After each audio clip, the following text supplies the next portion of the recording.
Bismillahirrahmanirrahim. Assalamualaikum warahmatullahi wabarakatuh.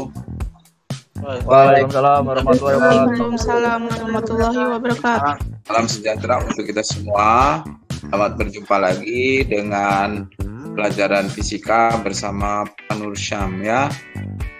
Anak, pekan ini kita sudah memasuki KD yang berikutnya ya.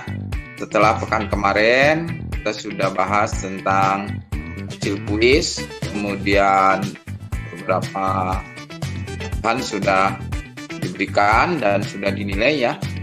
Nah, hari ini kita akan lanjutkan ke KD berikutnya. Sebetulnya menurut urutan KD 3.1 itu yang sekarang mau pelajari, 3.2 yang sudah dipelajari. Kenapa begitu? Karena dilihat dari tingkat kesulitan, kerumitan, dan kesukaran ya. Kerumitan ini sekarang lebih rumit ya, jadi makanya Bapak dahulukan yang lebih mudah. Lagi pula sebagian dari masalah pegas itu sudah belajar tentang getaran. Potensinya yaitu menerapkan konsep torsi, momen inersia, titik berat, dan momentum sudut pada benda tegar, statis dan dinamis dalam kehidupan sehari-hari, misalnya dalam olahraga. Ya. Yang kedua, membuat karya yang menerapkan konsep titik berat dan keseimbangan benda tegar. Oke ya. Membuat karya ini nanti kalian akan membuat ide apa yang menerapkan titik berat, tetapi juga nanti ada eksperimen virtual lagi ya. Eksperimen virtual, ada lembar kerjanya, nanti akan ada mengolah data lagi, membuat laporan lagi. Jangan lupa nanti laporannya, karena kita pembelajaran jarak jauh, jadi laporannya tetap individual, dan di muka laporan itu seperti yang sudah dilakukan oleh sebagian, depan itu ada foto kamu ya, ada fotonya. Baru sebagian, kemarin banyak yang tidak ada foto kamu, foto diri kamu ya. Ini juga mau Bapak jadikan bahan nantinya pada saat video masing-masing kelas gitu, video kelas 10, video kelas 11, video kelas opening sama closingnya akan tampilkan foto-foto yang itu, cuman foto-fotonya yang bagus. Nah, pertemuan pertama tentang torsi dan momen inersia. Nanti pertemuan kedua tentang keseimbangan dan titik berat. Kemudian yang pertemuan ketiga tentang momentum sudut dan energi kinetik rotasi. Kurang lebih seperti itu ya. Memang ini sangat luas, sangat abstrak ya. Jadi Bapak inginkan kamu mendalami lagi tentang vektor. Vektor menggambar gaya gitu. Gaya kalau ke kanan emang gambarnya kanan gitu. Bilang ke kanan tapi nggak ada gambarnya, nggak ada arahnya. Jadi harus ada arahnya, ke kanan, ke atas, ke bawah, dan seterusnya. Ini ada beberapa fenomena yang kamu mudah temukan ya. Masih ingat mungkin waktu di SMP tentang kuasa, tentang keuntungan mekanik, tentang apa lagi? Pesawat sederhana ya. Masih ingat nggak? Belajar nggak tuh SMP begitu? Belajar kan ya? Ada kuasa, ada titik tumpu, ada beban kan begitu kan? Ya, ya. Jadi ini banyak digunakan. Nah, yang kalian akan pelajari itu ada kaitannya dengan itu, ya. Ada kaitannya dengan itu, yang disebut dengan torsi.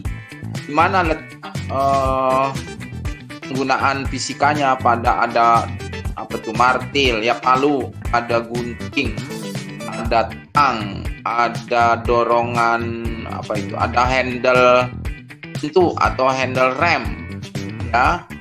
Kemudian ada taples, ada sekop, ada cangkul dan sebagainya. Nanti kamu ceritakan itu, ya. Terus yang di sebelah kanan ini gambar itu ya. Satu dia mendorong di handle-nya. Kemudian yang kedua, yang satu mendorong di tengahnya di sini nih, tengah-tengah pintu. Terus yang satu lagi mendorongnya di engselnya ya. kalau ditanya mana yang paling mudah menutup pintu? Di handle-nya. Yang handle-nya, ya kan? Handle pintu, handle. Ya, handle pintu. Kalau di tengah lebih sulit tuh, ya, dorongnya susah. Apalagi yang didorong engselnya. Iya, Pak. Karena ini termasuk konsep torsi itu. Jadi kenapa kita lebih mudah di handle karena kalau kita mendorong pintu di handle-nya itu disebut menghasilkan torsi lebih besar. Ya, kalau adanya di tengah-tengah sini kita dorong itu torsinya kurang lebih setengahnya. Torsinya kurang lebih setengahnya. Jadi setengah. Torsinya rendah kalau di sini. Kalau di sini torsinya tinggi. Kita dorong menghasilkan torsi tinggi sehingga nanti pintunya mudah. Nah, kalau misalnya kita dorong di engselnya itu dikatakan torsinya nol. Torsinya nol. Apapun kamu berikan gaya, kalau yang didorong engselnya torsinya nol. Coba ingat-ingat. Kalau beli motor, beli mobil, itu kan salah satu yang dipertimbangkan itu kan nilai torsinya. Siapa nih yang suka hobi motor nih, ya? Itu kan ya, ada motor yang 100, si Angger kali ya. Angger suka motor ya. Suka. Kalau misalnya kan ada motor yang 150 cc itu, misalnya apa yang 150 cc RX? MX ini King, Pak. ya kan? Ya, RX King. MX King ya kan? MX King. Vario ya kan? Tria ya kan? Apa lagi? Vario ya, Vario. NMAX. NMAX, ya NMAX. Ya, ada beberapa motor. Nah, sekarang kamu kalau beli motor itu sama-sama 150 cc, ceritanya harga nggak jadi masalah gitu ya. Biasanya kalau orang yang beli motor cc-nya sama, harganya nggak dipertimbangkan, itu yang biasanya yang dicari itu torsinya. Kalau torsinya besar, itu berarti tenaganya gede. Jadi kalau misalnya digas itu langsung serang gitu, bahkan mungkin langsung terbang kali itu motor gitu. Mobil juga gitu. Mobil itu misalnya mobil 1500 cc. Nah, itu torsinya lain-lain tuh. Ada mobil R3 torsinya berapa begitu, ada Avanza torsinya berapa. Jadi biasanya orang melihat torsi. Nah, apa itu torsi? Torsi itu kemampuan untuk membuat gerakan memutar gitu. Ini kan pintu ini memutar. Ya, putaran pintu itu lebih mudah kalau kita dorong di handle ini. Karena apa? Itu torsinya besar begitu. Nah, sekarang gini, pintu itu kan kadang-kadang double, ada yang double pintu gini ya.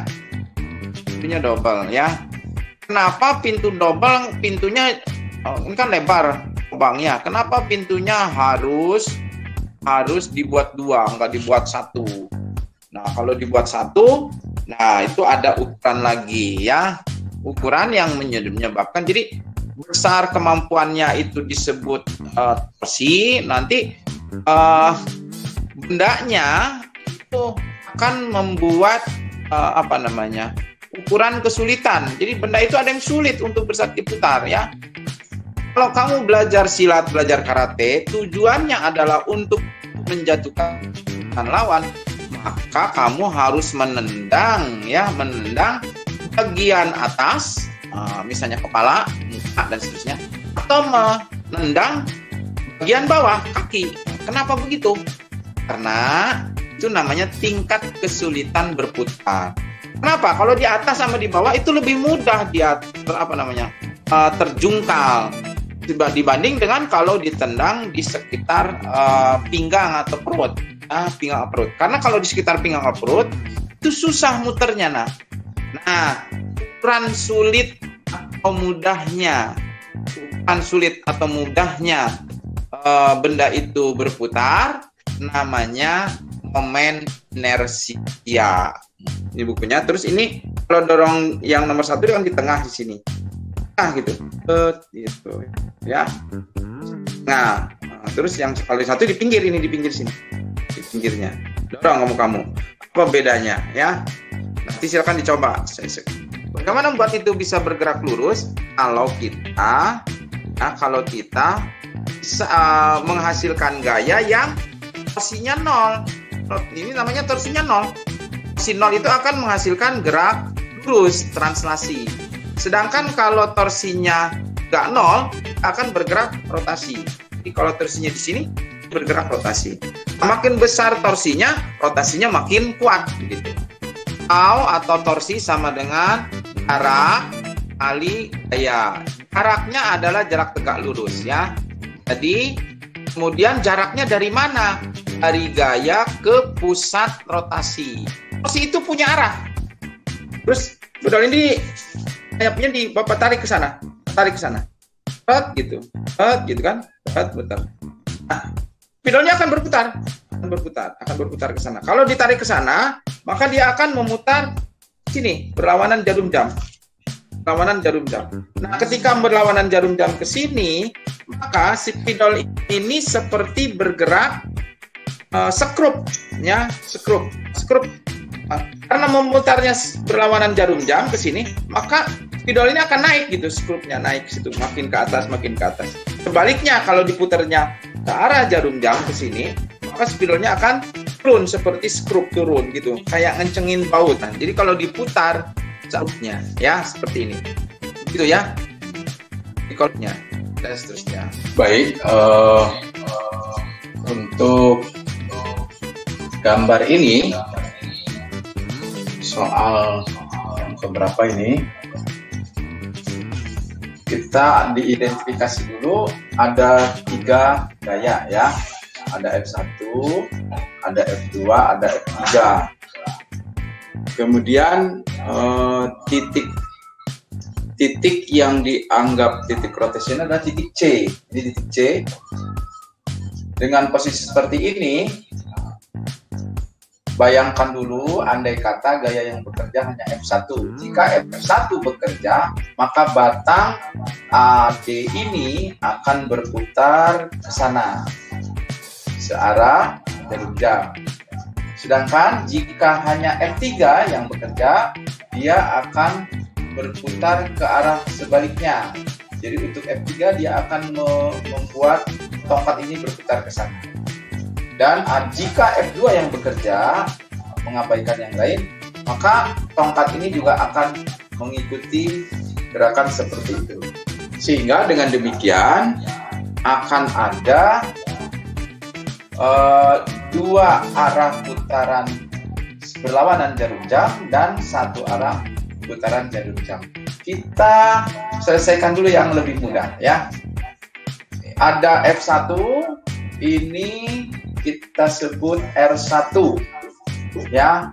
R1-nya tentu sama dengan dari A ke C, yaitu 30 cm atau 0,3 meter. Sedangkan dari F2 ke titik pusat rotasi ini kita sebut dengan R2. Jadi ini R2-nya B ke C, maka R2 sama dengan 10 cm atau 0,1 meter. Begitu juga F3, jaraknya terhadap titik C adalah ini.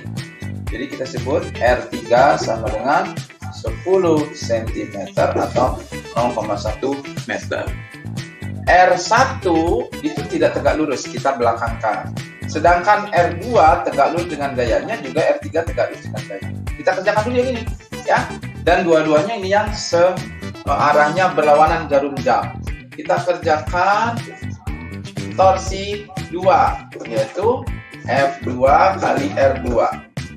Jadi F2-nya 10 Newton kali R2-nya 0,1. Hasilnya adalah 1,0 Newton ini meter, Newton meter. Kemudian torsi yang ketiga juga F2 kali R3 ya. F2-nya 10 Newton kali 0,1 meter, hasilnya 1,0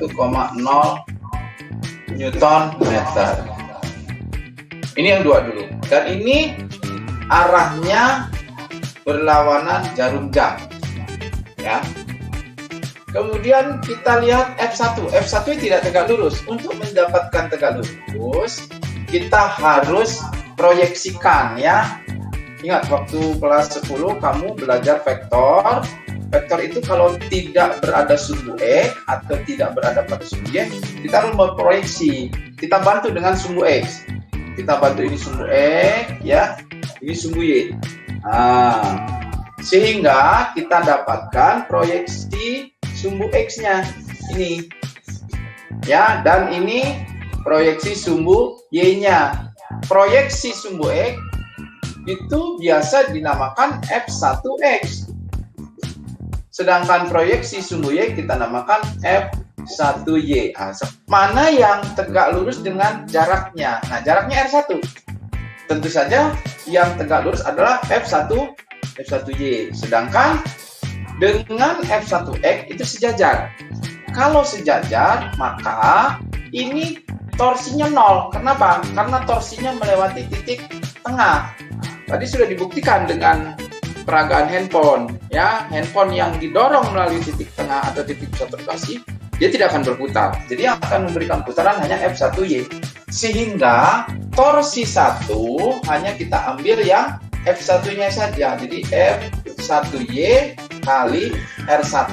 F1Y-nya 5 kali 0,3. Jadi hasilnya 1,5 Newton meter. Lalu diapakan ya? Diapakan ini? Karena ini berlawanan jarum jam, ini berlawanan jarum jam, dan ini searah jarum jam, maka jumlah torsinya adalah, itu sebetulnya tidak ada yang mana yang positif, yang jelas karena dua arah berlawanan, maka salah satunya positif. Oke, mana yang positif? Biasanya kita pilih yang besar. Yang besar itu ini dan ini, ya. Ini kan jumlahnya 2, sedangkan ini 1. Atau oke juga, kamu boleh saja menggunakan yang searah positif, yang berlawanan negatif. Itu boleh-boleh saja. Nah, yang searah kan yang mana? Yang searah jarum jam.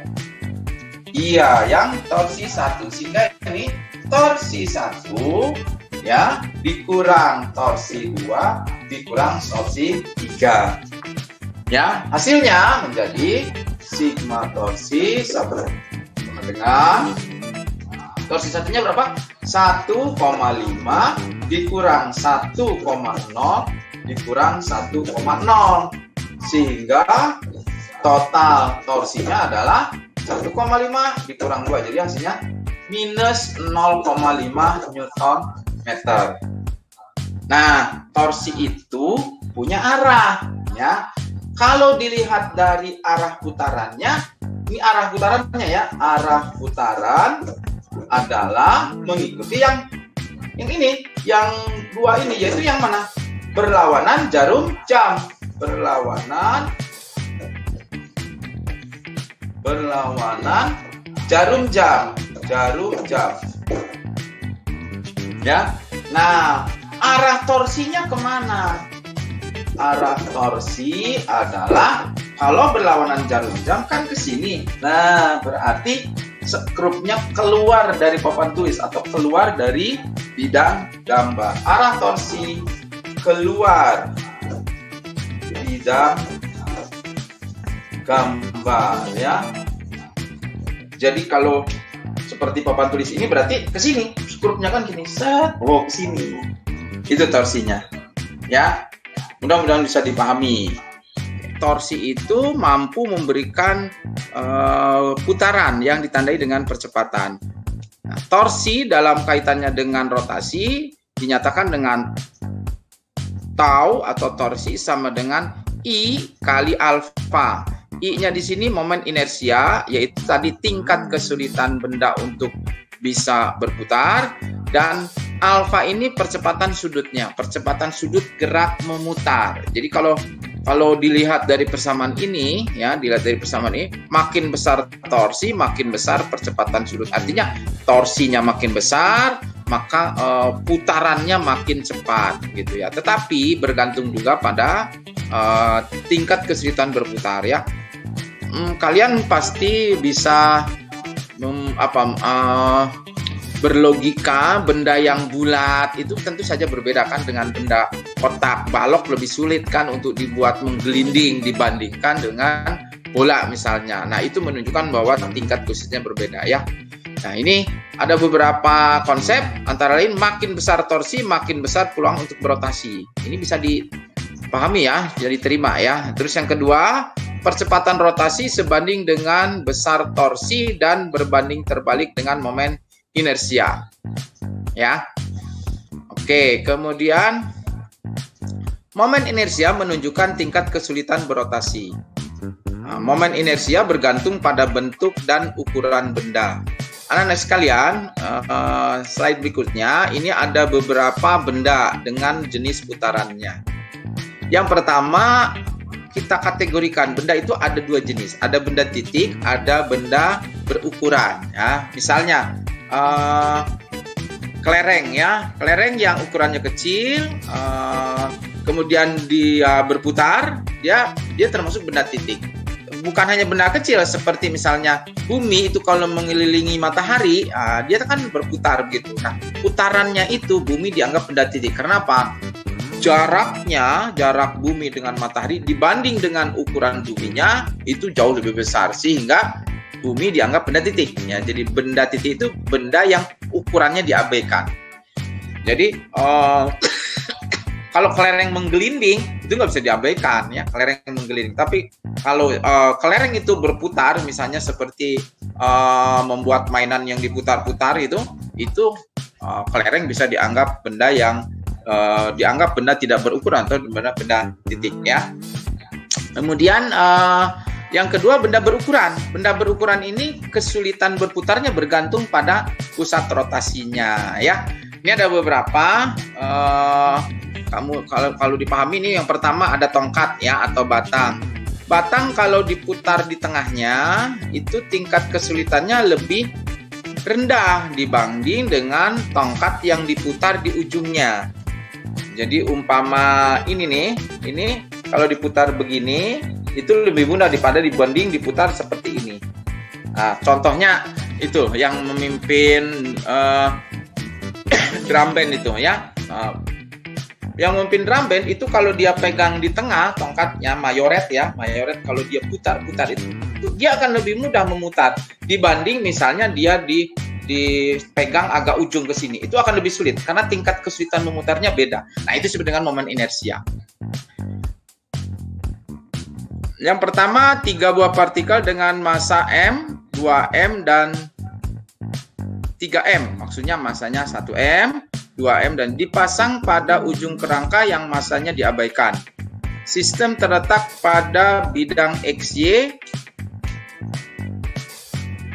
Jika sistem diputar terhadap sumbu Y, maka momen inersia adalah berapa? Oke ya. Dia akan berputar ke sana, maka kita akan mendapatkan 3 massa, yaitu yang ini yang satu ya. Yang satu ini. Kemudian yang kedua ini, benda ini yang kedua, dan benda yang ketiga ini ya. Ini termasuk benda partikel disebut dengan benda titik. Masih ingatkah I-nya apa tadi? I-nya sama dengan mr kuadrat ya, mr kuadrat. Mr kuadrat. Untuk benda satu jari-jarinya 0 karena dia berputar di dirinya sendiri, sedangkan untuk benda 2 dia berputar demikian tuh, muternya ke sana. Berapa jari-jarinya A? Ya, sedangkan untuk benda 3 jari-jarinya 2A ya. Oke, kita lihat satu-satu ya. Kita satu. Untuk benda 1, I1, I1 adalah M kali R. Berapa masanya? Masanya 2M ya. Berapa? Terus jari-jarinya 0. Hasilnya ya sama dengan 0. Sedangkan I2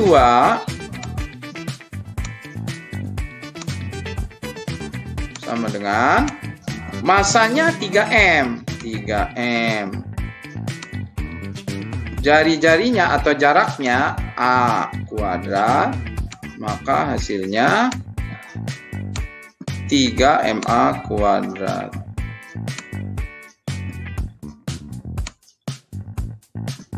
Oke. Kemudian yang I3 masanya M ya. Dan jaraknya 2A kuadrat. 2A dikuadratkan.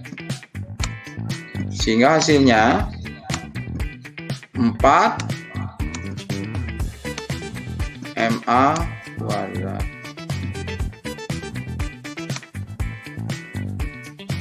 Nah, berapa totalnya dijumlahkan ya? Sigma I-nya sama dengan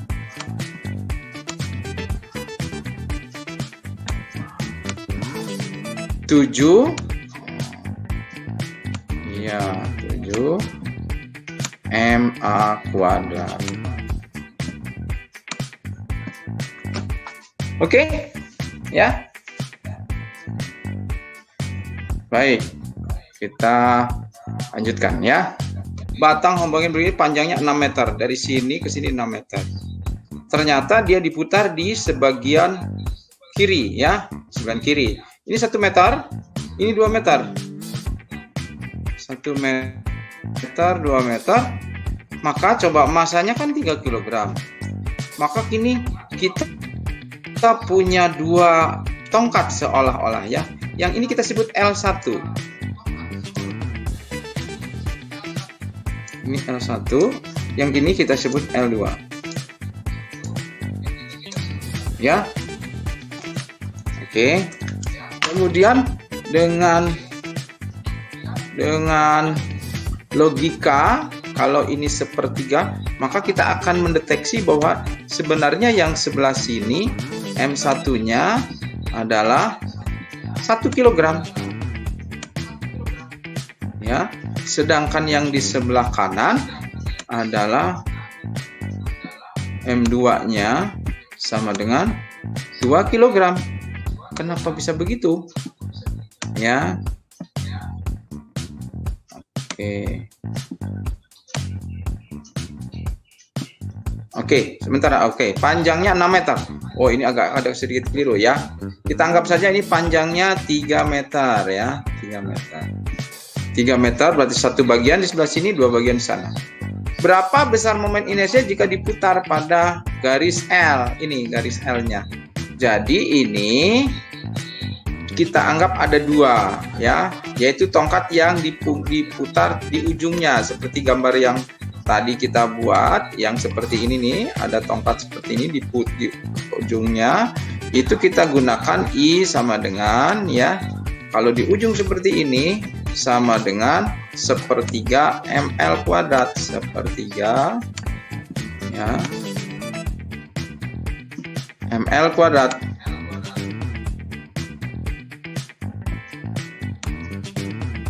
Ya, maka kita cari satu-satu. I1 gitu ya. I1 sama dengan 1/3 ya kali L-nya 1, L-nya 1 juga, 1 kuadrat ya. Maka hasilnya 1/3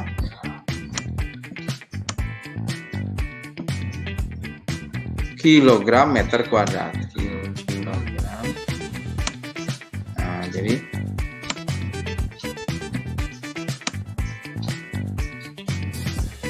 kuadrat ya. Kemudian I2-nya, I2 kita gunakan juga 1/3 kali 1/3 kali M-nya 2 ya. 2. Panjangnya 2 kuadrat. Hasilnya sama dengan Ini 4 kali 2 8, jadi 8 per 3 kilogram meter kuadrat. Berapa I-nya? Kita jumlah. Kita totalkan ya. Jumlahkan. Maka didapat sigma I sama dengan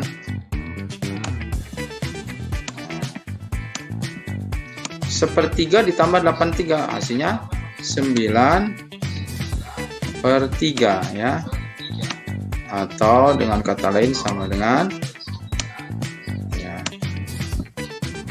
3 kilogram per meter kuadrat.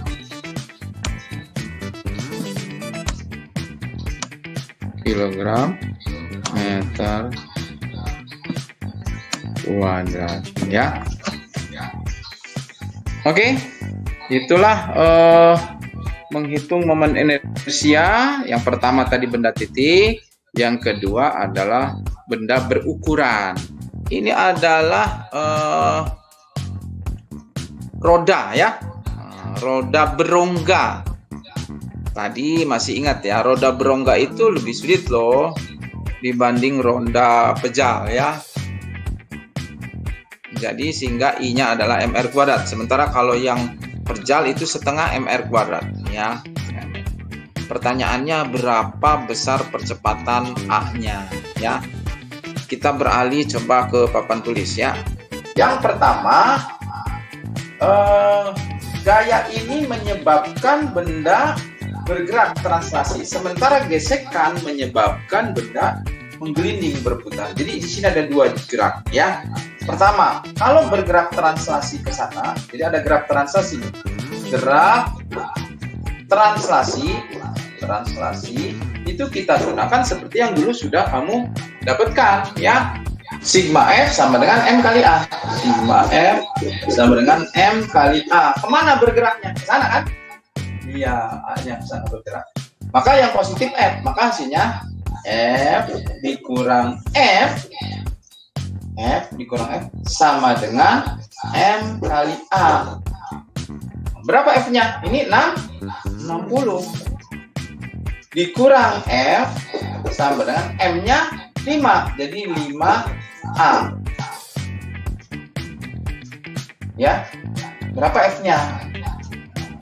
Atau kita tunda dulu. Atau bisa F sama dengan 60 dikurang 5A. Gitu kan? Oke, ini kita dapat yang pertama. Yang kedua, benda ini berotasi. Kemana arah rotasinya? Arah putarannya ke sana.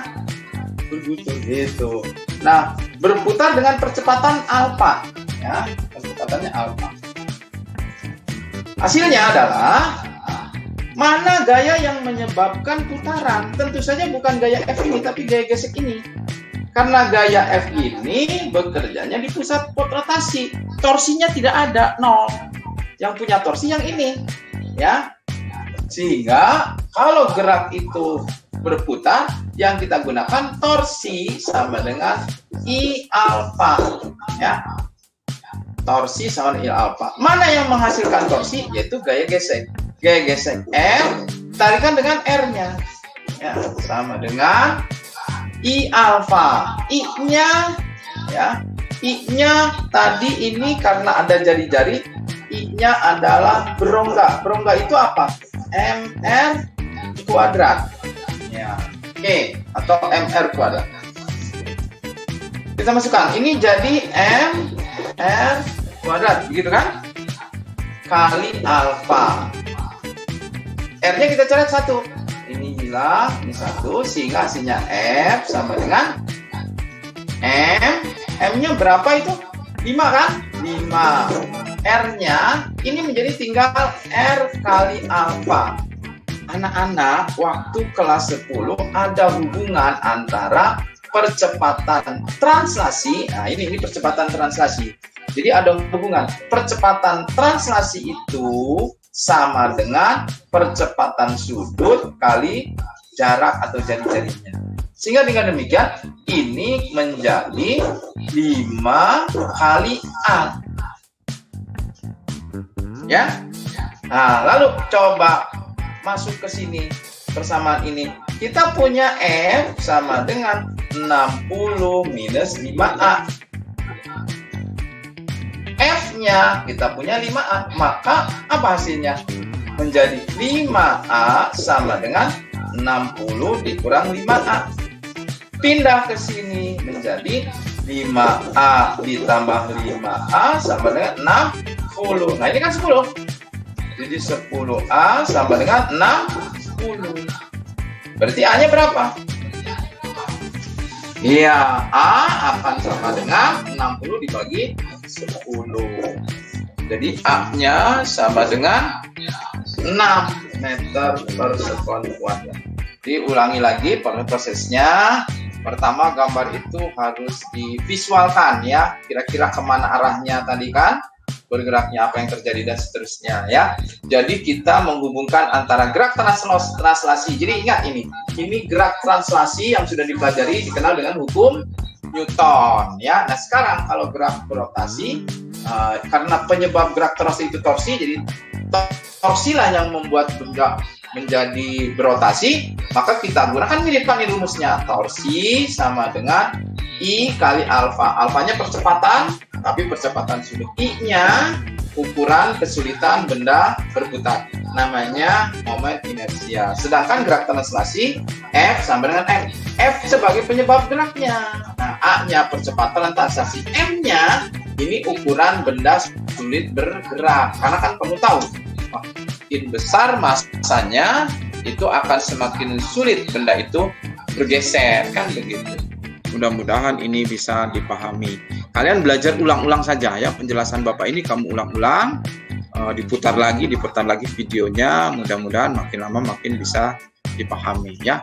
Oke, hari ini belajar 2 atau 3 hal. Yang pertama, belajar tentang torsi sebagai penyebab gerak rotasi ya. Terus yang kedua, kamu belajar tentang momen inersia sebagai tingkat kesulitan benda berotasi. Kemudian yang ketiga, belajar hubungan antara torsi dan momen inersia terhadap rotasi ya. Karena tadi makin besar torsi, makin benda itu bisa bergerak berputar. Tapi makin besar kesulitan rotasi, itu juga menyebabkan percepatan rotasinya bisa berbeda-beda ya. Kesimpulannya itu saja anak-anak. Mudah-mudahan bisa diikuti. Sampai jumpa, mudah-mudahan tetap sehat. Kita tutup dengan baca hamdalah. Alhamdulillah.